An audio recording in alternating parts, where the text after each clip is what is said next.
Happy Easter. Happy Easter. Today there are 3 Filipino communities here from Changwon and Gyeongju and Pohang. Shall we take a moment to look around and to greet one another?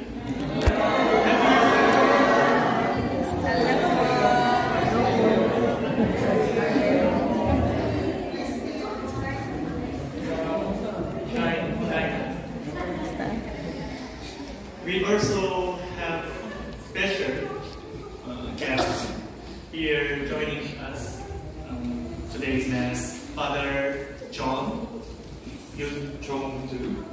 He is in charge of Asian ministry in Basan, Changwon. He spent a long time in the Philippines as a missionary. Patahan. And can speak Tagalog well. We are looking forward to his homily later. And with us today, there is one more special guest, Father Stefan Choi Yong-sok. He's in charge of evangelization in Pohang, Gyeongju. Let's give that a round of applause.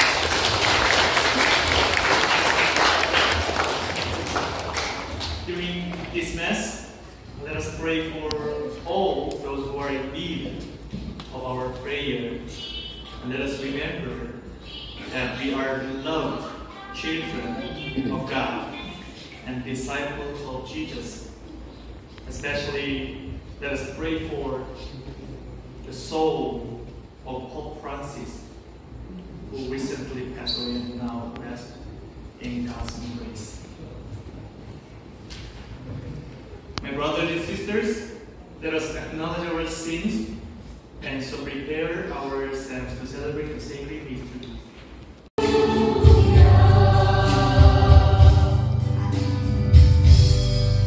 Alleluia, alleluia. You believe in me, Father, because you have seen me, says the Lord. Blessed are they who have not seen me, but still believe. Alleluia, alleluia.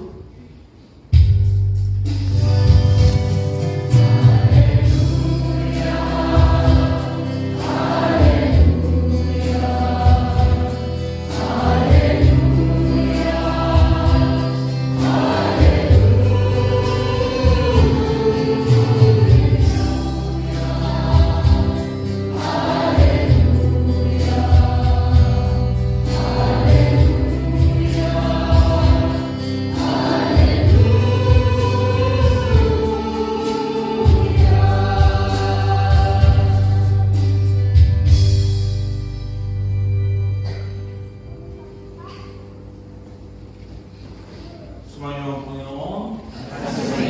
Ang mabuti balita ng Panginoon ngayon ay San Juan. Papatuloy sa iyo, Panginoon.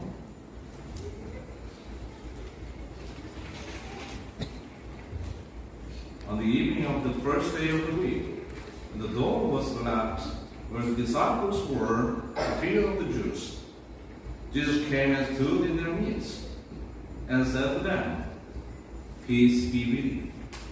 When he had said this, he showed them his hands and his side. The disciples rejoiced when they saw the Lord. Jesus said to them again, "Peace be with you. As the Father has sent me, so I sent you." And when he had said this, he breathed on them and said to them, "Receive the Holy Spirit. Whose sins you forgive are forgiven, and whose sins you retain are retained." Thomas, called Didymus, one of the 12, was not with them when Jesus came. So the other disciples said to him, "We have seen the Lord." But he said to them, "Unless I see the mark of the nails in his hands, and put my finger into the nail marks, and put my hands into his side, I will not believe." Now a week later, his disciples were again inside, and Thomas was with them. Jesus came, although the doors disciples were left, and stood in their midst and said, Peace be with you. And he said to Thomas, Put your finger here and see my hands, and bring your hands and put it into my side. And do not be unbelieving, but believe. Thomas answered and said to him, My Lord and my God. Jesus said to him, Have you come to believe because you have seen me? Blessed are those who have not seen and have believed. Now Jesus did many other signs in the presence of his disciples. There are not written in this book, but these are written that you may come to believe that Jesus is Christ, the Son of God, and that through his belief you may have life in his name. Mga kapatid, ito ang mabuting balita ng Panginoon.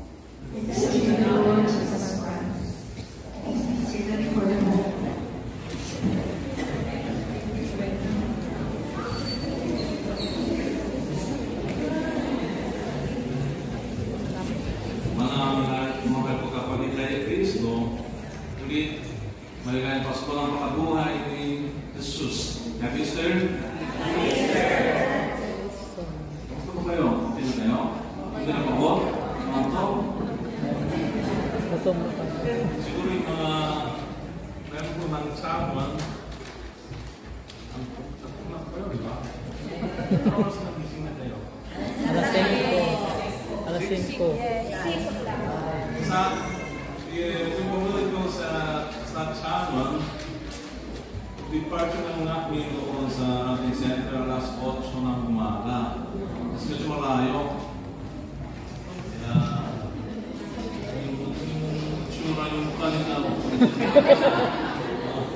Gising na kayo eh? Gutom na pa. Ngayon, itong araw, natanggal natin ang unang kaloob ng Panginoong Jesus. Pagkatapos ng pagkabuhay niya, ang kapayapaan. Sabi niya, sumainyo ang kapayapaan. Ang papati na ito, ang Panginoon, ay hindi simpleng dati, parang magandang umaga, magandang hapon, magandang tanghali, whatever. Ipinahayag mismo ni Jesus sa huling una. Huwag kayong magpagapat at huwag kayong magtakot dahil iniiwan ko sa inyo ang kapayapaan. Ang aking kapayapaan, ang ibinibigay ko sa inyo. Hindi ito katulad ng kapayapaan ibinibigay ng mundo.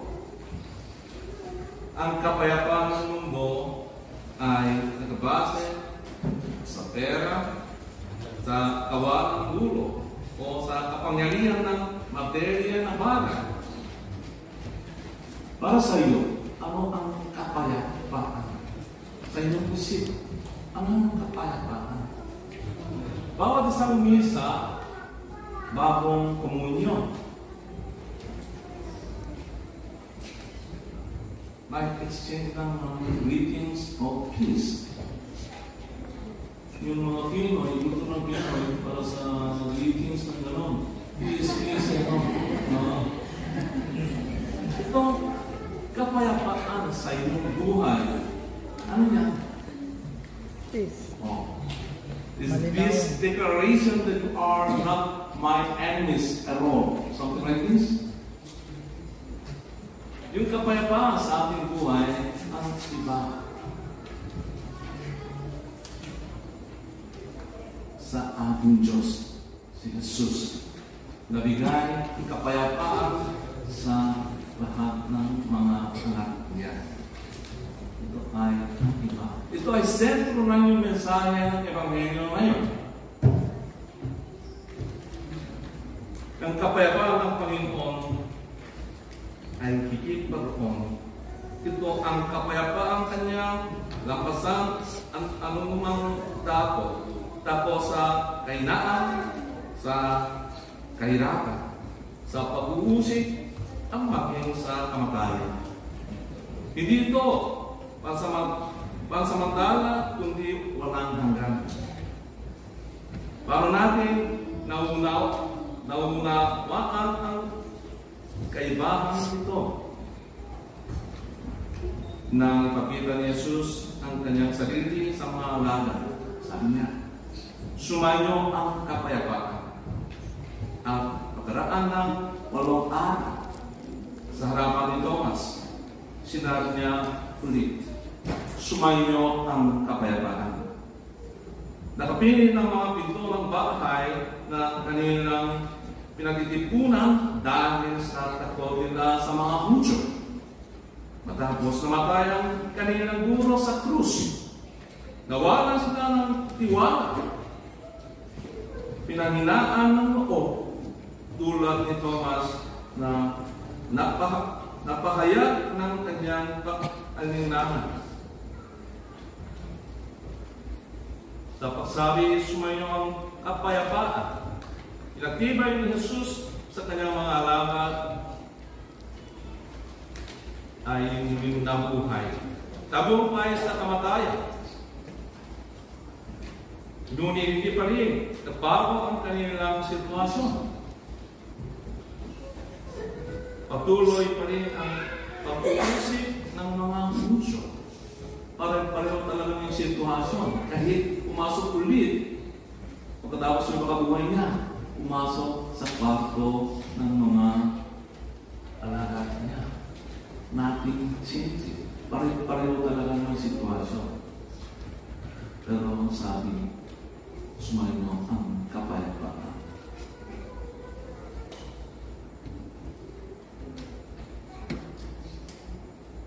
Ito, special. Yung kapayapaan ni Jesus ay iba. Ito ang tinatawag natin banal na pakikisa. Na sa bawat hirap sa pagsubok natin, may katiyakan tayo kasama natin si Jesus. May kapayapaan ba kayo sa puso ngayon?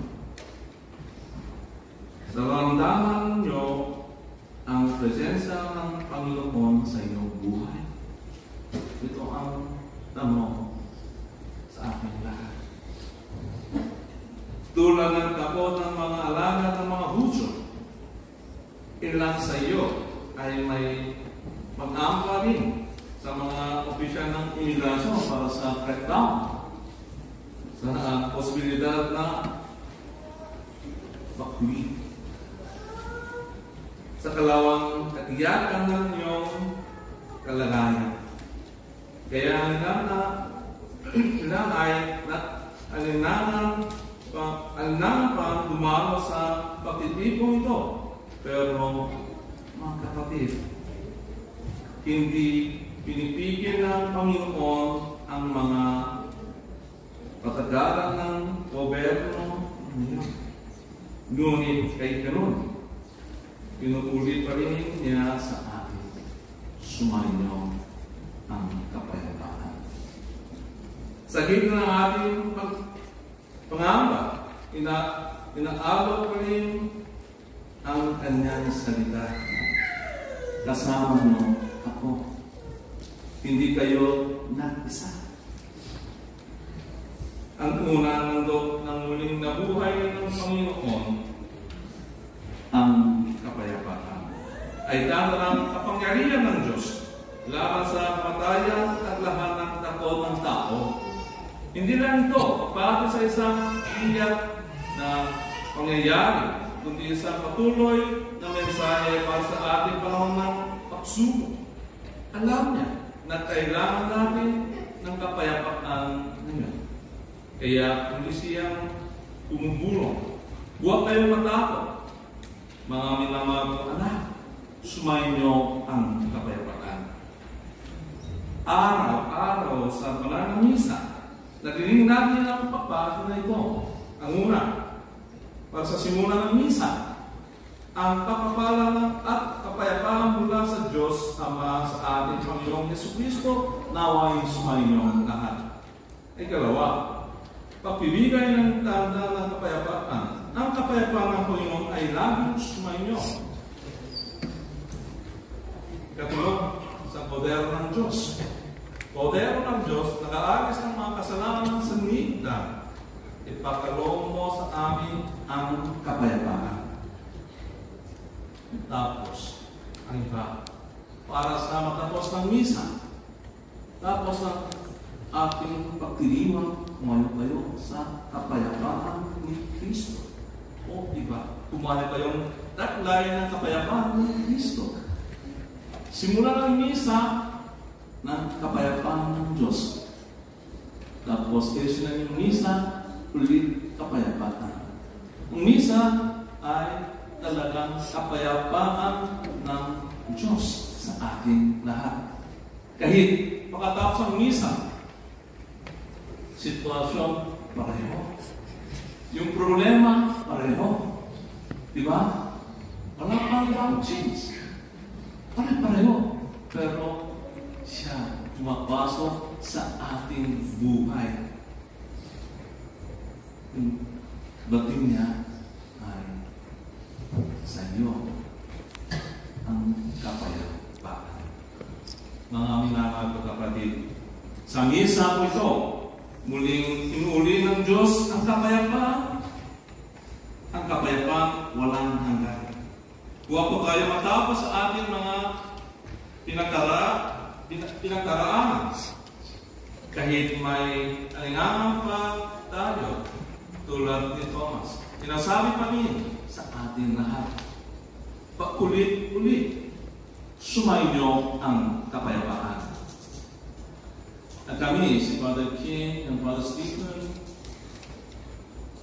kaya po, buong puso namin nais na ibahagi sa inyo ang kapayapaan ito ng Panginoon sa gitna ng inyong kahirapan. Ang kapayapaan ng Diyos nandito sa ating buhay. We don't need to look around. We don't need to look at something beautiful. Still, you are blessed. Pinagpala kayo kasi si Jesus ay pumasok sa inyong buhay. Espesyal ito sa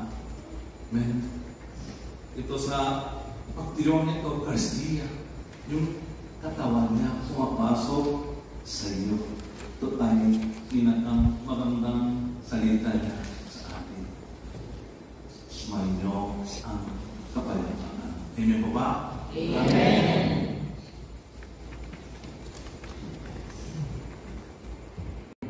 For this is my body, which will be given up for you.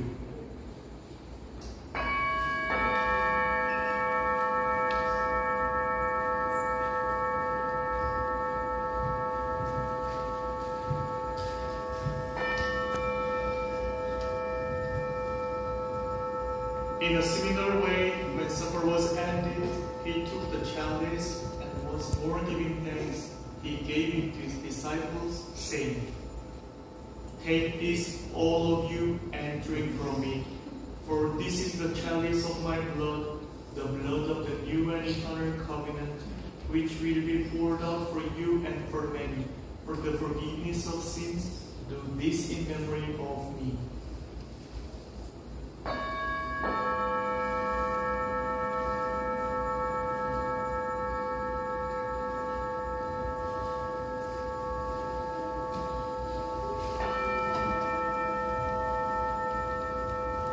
Mystery of faith.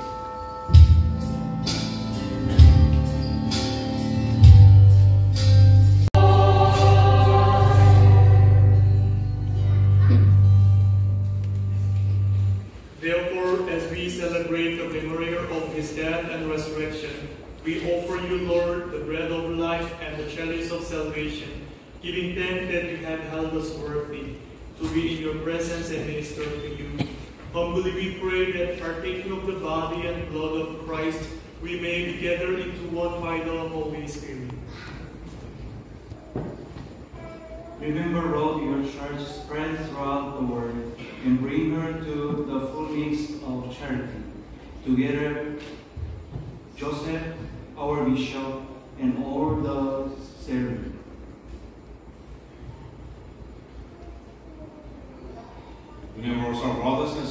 who have fallen asleep in the hope of the resurrection, and who have died in your mercy, welcome them to the light of your face.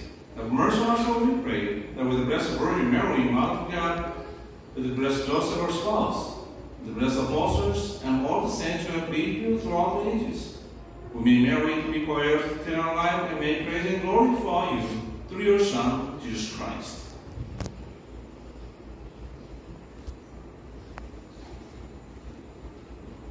Through him and with him and in him, O God, Almighty Father, in the unity of the Holy Spirit, all glory and honor is yours forever and ever.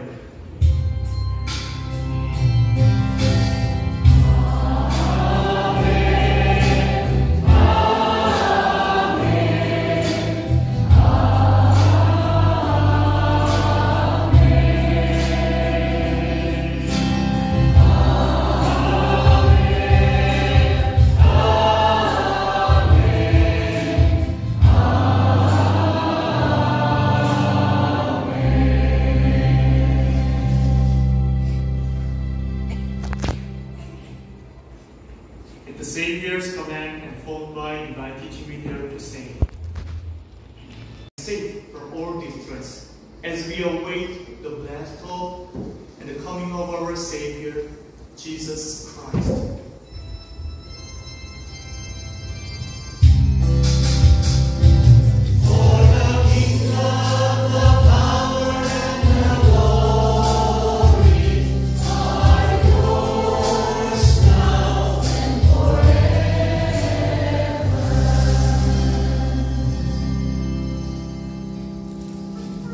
Lord Jesus Christ, who said to your apostles, "Peace I leave you, my peace I give you." Look not on our sins, but on the faith of your church, and graciously grant her peace and unity, in accordance with your will, who live and reign forever and ever. Amen. The peace of the Lord be with you always. And with your spirit. Let us offer each other the sign of peace. Peace be with you.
Behold the Lamb of God.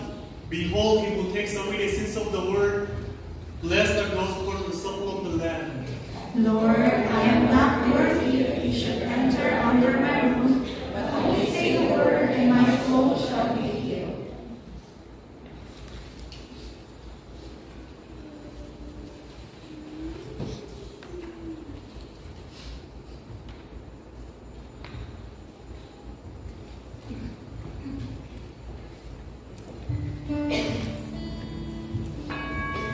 Please be seated.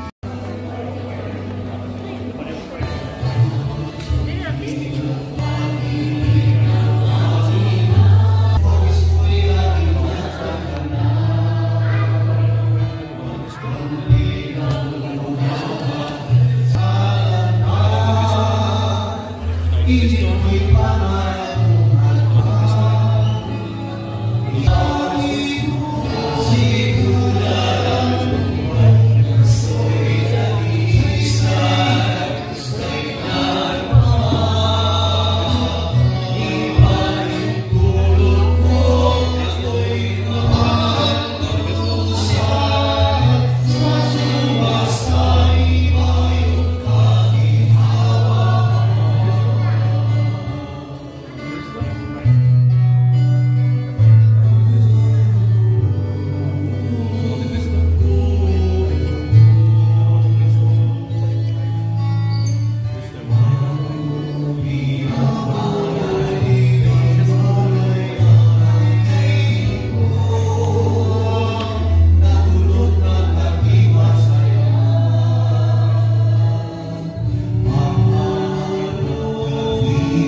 have a continuing effect in our minds and hearts.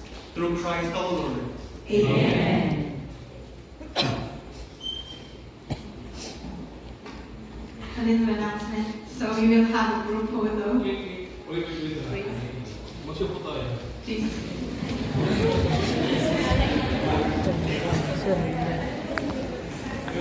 Yung pumunta dun sa Brother Luis, may special kuryente, may number para sa iyo. Yung mga lumang ating bumila, ang ating lumang kasama ay maganda, mabait, masipag, okay. Yung mga lumang kasama dito sa harap para sa kuryente nyo. Okay. Give them a round.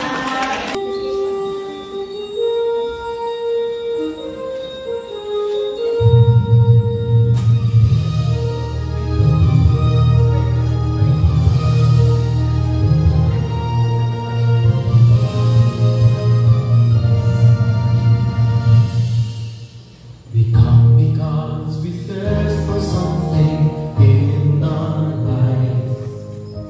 We come because we need to fast and pray. We are in search, we're on the road. We're longing for that distant home beyond.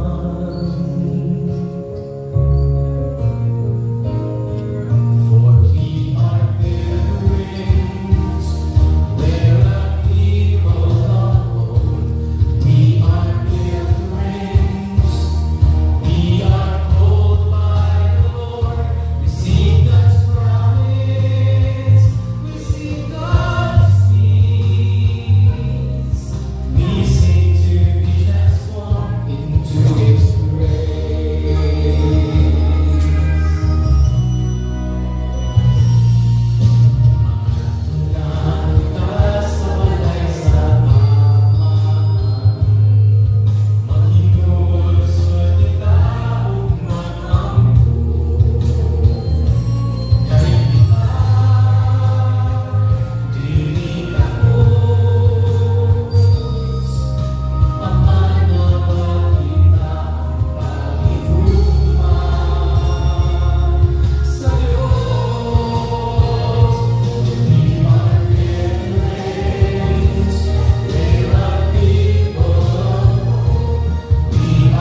May God, in His saving love, dispel your doubts and lead you to fully believe in Him. Amen. May you experience deeply His merciful love in the sacrifice of and in the people around you.